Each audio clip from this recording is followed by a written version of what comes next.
स्वागत है आप सभी का हमारे चैनल में एक बार फिर से। आज हमारे केमिस्ट्री के लेक्चर में आज हम आपको बताने वाले हैं मोलों की संख्या कैसे ज्ञात करते हैं। ठीक है, आज हम जानने वाले हैं कि मोलों की संख्या कैसे ज्ञात करते हैं, क्योंकि फिजिक्स के न्यूमेरिकल सॉल्व करने केमिस्ट्री का न्यूमेरिकल सॉल्व करने में मोलों की संख्या अधिकांश पूछी जाती है, उसमें जो है हम आज जानेंगे। ठीक है, तो मोलों की संख्या का जो फार्मूला होता है, मोलों की संख्या क्या होती है, मोलों की संख्या बराबर भार ग्राम में और अनुभार। ठीक है, यानी कि आपको कोई गैस दी हुई है, कुछ भी दिया हुआ है, कोई केमिकल दिया हुआ है, कोई भी द्रव दिया हुआ है, कोई विलयन दिया हुआ है, आप उसको ग्राम में विलयन दिया हुआ है, ग्राम में विलयन लिख लीजिए और उसी चीज का अनुभार, ठीक है, अनुभार निकाल लीजिए, दोनों को भाग कर दीजिएगा तो आ जाएगा आपको क्या निकल आएगा, मोलों की संख्या। ओके, समझ में आया ना। अब जानते हैं कैसे, जैसे मान लीजिए एक एग्जांपल जानते हैं। एग्जांपल है कि 50 ग्राम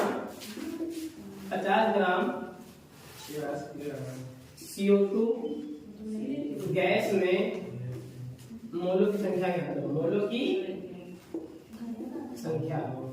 बेटा ये एक नंबर में आ सकता है, बगल के याद कीजिए इंटरनेट। ठीक है, तो देखो भार है ना, गैस का भार दिया हुआ है, गैस की मात्रा दी है ना, तो मात्रा कितनी है ना, W बराबर ये मान लो कि कितनी है 50 है ना, 50। अब अनुभार निकालो, अनुभार क्या है, CO2 का अनुभार, CO2 का अनुभार है ना, CO2 का अनुभार क्या है, CO2 तो यहाँ पे CO2 तो C के लिए 12 होता है और 2 ऑक्सीजन के लिए क्या होता है, CO2 का अनुभार निकालने बताते हैं CO2। तो इसको निकालने के लिए क्या करेंगे, अब इसका परमाणु भार कितना होता है, कार्बन का 12, ये 2 आगे चला जाएगा, ऑक्सीजन का क्या होता है 16। ओके, ऑक्सीजन क्या होता है 16, तो यहाँ पे 12 आ गया, 16 तो 32 आ गया, कितना हो जाएगा 44, क्या आ जाएगा 44। तो मोलों की संख्या क्या हो गई, संख्या कितना हो गया 44।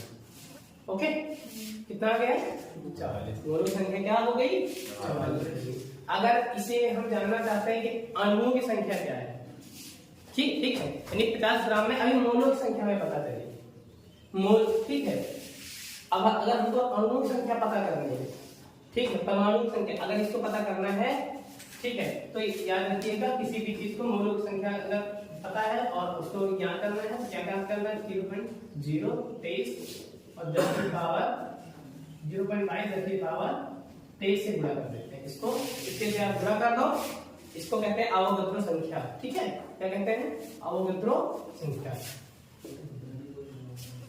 अवोगाद्रो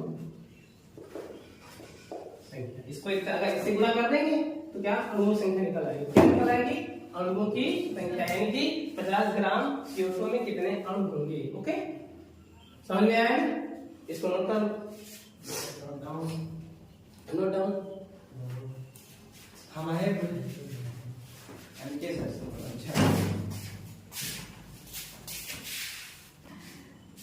तो आइए जानते हैं इसका दूसरा एग्जांपल लेते हैं, फिर उसके बाद जो है बात हम करते हैं। देखिए, जैसे मान लीजिए आ रहा है कि 100 ml 100 है ना, 100 ml या फिर 100 ml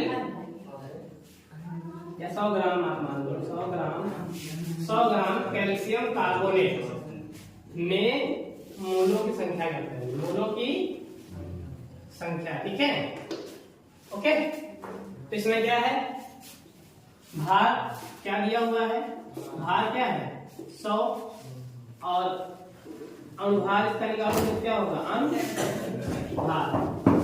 कैल्शियम का अनुभार कितना होता है, आइए जानते हैं कि अनुभार। देखो अब कैल्शियम का इसका निकालोगे तो कैल्शियम का अनुभार कितना होता है 40 होता है, कितना होता है 40। ओके, फिर कार्बन के कितना होता है 12। ओके, ऑक्सीजन की कितना होता है 16, कितना हो जाएगा, कितना हो जाएगा 40 प्लस 12 या 48 कितना हो जाएगा 88, 88 12 88 12 100 हो जाएगा 100। तो ये 100 आ गए, अब मोलों की संख्या क्या हो जाएगी, मोलों की संख्या क्या हो जाएगी 100 बटे यानी भार बटे अणुभार, भार बटे अणुभार, यही होता है सूत्र। तो भार कितना है 100, अणुभार कितना है 100, कट गया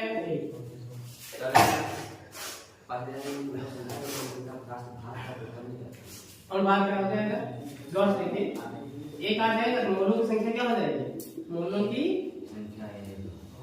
एक कितनी आ जाएगी बच्चों, ओके समझ में आएगा। इसको लिख लो, की बात तो कंपेयर कर लो, इसको बंद कर लो।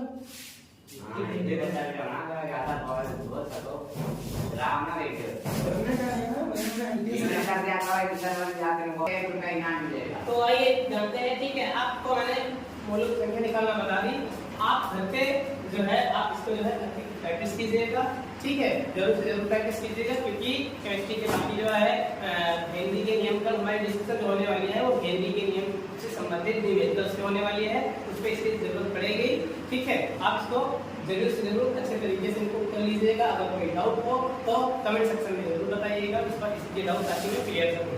मिलते हैं अगली वीडियो में, तब तक के लिए जय हिंद, जय भारत, थैंक यू।